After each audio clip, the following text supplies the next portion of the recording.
Bangladesh border guards, उन्होंने एक outrageous act किया है, बॉर्डर पार किया है, बॉर्डर पार करके भारत आके भारत में एक मंदिर को जो रिनोवेट हो रहा था वो रिनोवेशन रोकने का प्रयास किया है। इसको कहते हैं एहसान फरामोशी, जिसको कहते हैं ना जो नाशुक्रे लोग होते हैं। तुम्हारा देश तुम्हें बना के दिया, वरना पाकिस्तानी फौज तुम्हें जूते मार रही थी। तो यहां पे उन्होंने कहा कि ये हराम है और हम इसको देख नहीं सकते बॉर्डर के उस तरफ से, इसलिए इसको रोक दीजिए। लेकिन अब भारत एक और बात ही बीच में कर रहा है। अगर आप मीडिया देखिए ना, कह रहे हैं कि जी हमने आपकी लिबरेशन में आपको हेल्प की और पाकिस्तान ने आपके जो गैंग रेप किए, आप हमारी आर्मी इल्ज़ाम देते हैं ना, ये बातें वो सारी। बांग्लादेश आज डेमोक्रेसी है, that is thanks to India. That is thanks to India, and I'll tell you why it is thanks to India. Because we created Bangladesh. Bangladesh हमने बनाया है। Bangladesh Indian army, Indian navy, Indian air force के बाजुओं के जोर से बना है। ये अभी तक जो है ना, ये हिंदू को अपना एक कंपेटिटर समझते हैं, अपना एक राइवल समझते हैं, और ये उसको अभी भी एक दुश्मन की नजर से देखते हैं। भारतीय जो थे वहां पे उन्होंने घेरना शुरू किया और फिर पहले तो इंडियंस ने कहा अगर आपको मंदिर इतना ऑफेंसिव लगता है, आपके लिए अगर ये हराम है, तो अपने लोगों को बोलिए पहले तो अपनी आंखें बंद कर लें और भारत की तरफ ना देखा करें। भारत बांग्लादेश को बार बार याद दिला रहा है कि आप किस तरह पाकिस्तान के साथ ताल्लुकात आगे बढ़ा सकते हैं जब तक पाकिस्तान उन गलतियों की जो उसने 1971 में की उसकी आपसे फॉर्मल माफी ना मांगे। मामला को डिफ्यूज किया गया। लोकल्स ने भी वार्न किया बॉर्डर गार्ड्स बांग्लादेश के पर्सनल को कि दोबारा भारत की भूमि पे कदम भी तुम मत रखना। अब ये मोदी जी से तंग इस वजह से है कि मोदी जी ने वो चीजें वापस ले ली हैं। मोदी जी की पॉलिसी वो नहीं है जो कांग्रेस की थी। नमस्कार दोस्तों, पानी अब सर से ऊपर जा चुका है क्योंकि कल एक ऐसी न्यूज सामने आई है जिसने सबको चौंका दिया। कल Bangladeshi border guards international treaty को वॉयलेट करते हुए हमारी यानी इंडियन टेरिटरी में घुस गए just to stop the construction of a temple. कल असम के श्रीभूमि डिस्ट्रिक्ट में कुछ बांग्लादेशी गार्ड घुस गए और वहां पे इंडियंस को ये कहने लगे कि तुरंत इस टेम्पल का कंस्ट्रक्शन रोक दिया जाए क्योंकि उनके हिसाब से ये हराम है और बांग्लादेशी अपने बॉर्डर के सामने मंदिर बनता देख नहीं सकते। जिसके बाद वहां के लोकल इंडियंस ने उस बांग्लादेशी गार्ड को ये कहते हुए भगा दिया कि अगर उसे इतनी प्रॉब्लम हो रही है तो भारत की तरफ ना देखे, और उसी वक्त वहां BSF के जवान भी पहुंच गए और बांग्लादेशी गार्ड को बहुत ही सख्त तरीके से जवाब देते हुए वहां से भगा दिया। अब ये तो माइंडसेट है इस देश की कि वहाँ के फौजी भी इतने रेडिकल्स हो गए हैं कि एक मंदिर में उनके आंख में खटक रही है। तो सोचे ये लोग बांग्लादेशी हिंदुओं के साथ न जाने क्या क्या करते होंगे। और फिर इनका caretaker prime minister Mohammad Yunus ये कहता है कि भारत प्रोपेगेंडा कर रहा है। इसी टॉपिक पर चलिए आगे पाकिस्तानी मीडिया का रिएक्शन देखते हैं। वीडियो को लाइक और चैनल को सब्सक्राइब कर लें। खैर जो भी था दोस्तों, भारतीय जो थे उस तरफ जो एजिटेटेड थे उन्होंने अपने लोगों को बुलाना शुरू किया। फ्रेंड्स, रिलेटिव्स, एक्वेंटेंसेस सब जमा होने लगे। बॉर्डर गार्ड्स बांग्लादेश पूरे तरीके से भारतीय जो थे वहां पे उन्होंने घेरना शुरू किया और फिर पहले तो इंडियंस ने कहा अगर आपको मंदिर इतना ऑफेंसिव लगता है, आपके लिए अगर ये हराम है, तो अपने लोगों को बोलिए पहले तो अपनी आंखें बंद कर लें और भारत की तरफ ना देखा करें। उसके बाद दोस्तों मामला और बड़ा होता, तब तक BSF का एक दस्ता तुरंत पहुंच गया।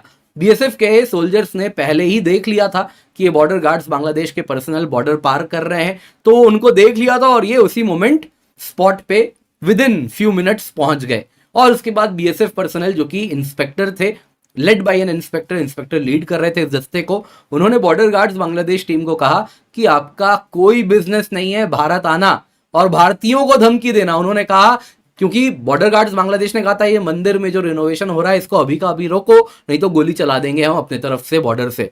तो उन्होंने कहा ये आप कर ही नहीं सकते और फिर उनको समझाया गया कि आप किस प्रकार से इंटरनेशनल लॉ वायलेट कर रहे हैं, चाहे तो आपको अभी का अभी हम अरेस्ट करके रख भी सकते हैं। खैर इतना होना था कि इतने देर में मामला को डिफ्यूज किया गया। लोकल्स ने भी वार्न किया बॉर्डर गार्ड्स बांग्लादेश के पर्सनल को कि दोबारा भारत की भूमि पे कदम भी तुम मत रखना।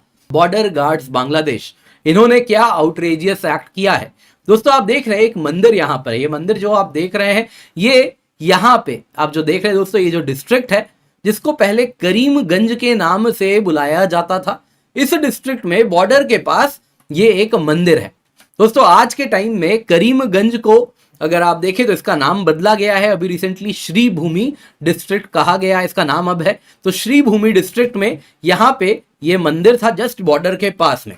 यहाँ पे सुनिए क्या हुआ, बॉर्डर गार्ड्स बांग्लादेश से एक कंटीजेंट आए, लीथल वेपन्स लेके आए, इंडियन टेरिटरी में घुसे और कहा ये मंदिर का रिनोवेशन आपको रोकना होगा। दोस्तों ये मंदिर माता मानस का है, तो मानसा देवी का है, और उन्होंने जो कारण दिया बॉर्डर गार्ड्स बांग्लादेश के लोगों ने, वो आप शायद सुन के भौचक्के रह जाएंगे। वो कहते हैं ये जो मंदिर है इसका रिनोवेशन होगा तो बॉर्डर के उस तरफ बांग्लादेश में रहने वाले जो लोग हैं उनके सेंटिमेंट्स ऑफेंड हो जाएंगे। उन्होंने कहा हमारा उधर पे जो देश है वो इस्लामिक देश है, ये अगर मंदिर दिखेगा हमको तो वहां पे अनरेस्ट हो सकता है। और फिर बीजीबी बॉर्डर गार्ड्स बांग्लादेश के बेसिकली क्या हुआ था दोस्तों, उनको कैनन फॉडर बना के भेजा गया था, ऐसा लग रहा है। क्योंकि आप अगर देखें तो उसमें कोई भी ऑफिसर नहीं थे, सूबेदार लेवल के ही सारे के सारे सोल्जर्स थे, उनको ही भेजा गया था। कोई सीनियर ऑफिसर या जो भी वहां पे ऑफिसर होंगे उनको नहीं भेजा गया था। तो उनको बोल के भेज दिया गया कि जाओ रोक के आओ, जो कि क्लियरली अगेंस्ट दी लॉ है। तो यहाँ पे अगर आप देखें तो बीजीबी ने कहा, बॉर्डर गार्ड्स बांग्लादेश के जो दस्ता आया था उन्होंने कहा कि किसी मुस्लिम को जो बांग्लादेश में रह रहे हैं मंदिर देखना ये हराम है, आइडल वर्शिप हराम है, और इसलिए आपको मंदिर का रिनोवेशन रोकना होगा। नहीद इस्लाम स्टूडेंट लीडर हुआ करता था, अब वो इंफॉर्मेशन एडवाइजर है इस सरकार का, यानी कि मोहम्मद यूनुस की सरकार का वो इंफॉर्मेशन एडवाइजर है। और नहीद इस्लाम के कुछ बयान आए हैं। नहीद इस्लाम के बयान जब मैंने सुने मुझे लगा कि बांग्लादेश में जो एजुकेशन का स्टैंडर्ड है कितना घटिया है, आईक्यू की कमी है उस देश में। आज मैं आपको बताऊंगा नहीद इस्लाम ने बोला क्या है।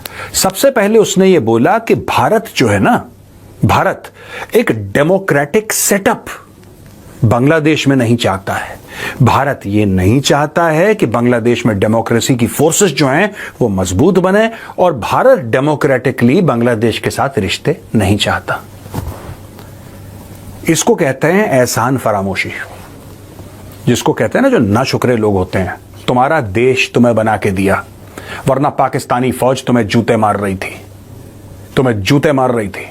आज भी हम कंडेम करते हैं, वो हम थे, ईस्ट पाकिस्तान बांग्लादेश बना, वरना तुम्हारी औकात नहीं थी, वो तुम्हें ठोकते रहते, वो तुम्हें ठोकते रहते। ये बात तुम भी जानते हो, चाहे तुम्हारे बाप दादाओं ने तुम्हें 10 झूठ बताए हों कि तुम में इतना बड़ा जज्बा था, तुम इतने बड़े जज्बे वाली कौम थे कि पाकिस्तानी फौज डर गई। पाकिस्तानी फौज डर गई। जनरल टिक्का खान ने ईस्ट पाकिस्तान के लोगों को पतंग पे बैठा और पतंग उड़ा दी थी। उस पतंग का नाम था ऑपरेशन सर्चलाइट।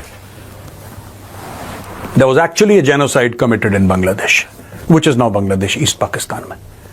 तो ये मत कहना बांग्लादेश आज डेमोक्रेसी है, that is thanks to India. That is thanks to India, and I tell you why it is thanks to India, because we created Bangladesh. Bangladesh हमने बनाया है। Bangladesh Indian army, Indian navy, Indian air force के बाजुओं के जोर से बना है, तुम्हारी घटिया हरकतों के जोर से नहीं बना वो, पहली चीज। दूसरी चीज, डेमोक्रेसी पसंद तुम खुद नहीं हो। You said that India does not want democracy in Bangladesh. You killed the person who was the first prime minister of Bangladesh. Sheikh Mujibur Rahman को किसने मारा? इंडिया ने मारा, तुम्हारी फौज ने मारा। तुम्हारी फौज इतनी घटिया फौज है बांग्लादेश आर्मी। बांग्लादेश आर्मी ने 10 दिन के अंदर 3 बार कू करी। You have had multiple coups. तुम्हारा तो पाकिस्तान से भी ज्यादा बेड़ा गर्क है। 10 दिन के अंदर 3 बार, कभी कोई कर्नल, कभी कोई ब्रिगेडियर, जो चलता फिरता मैं राष्ट्रपति, टक।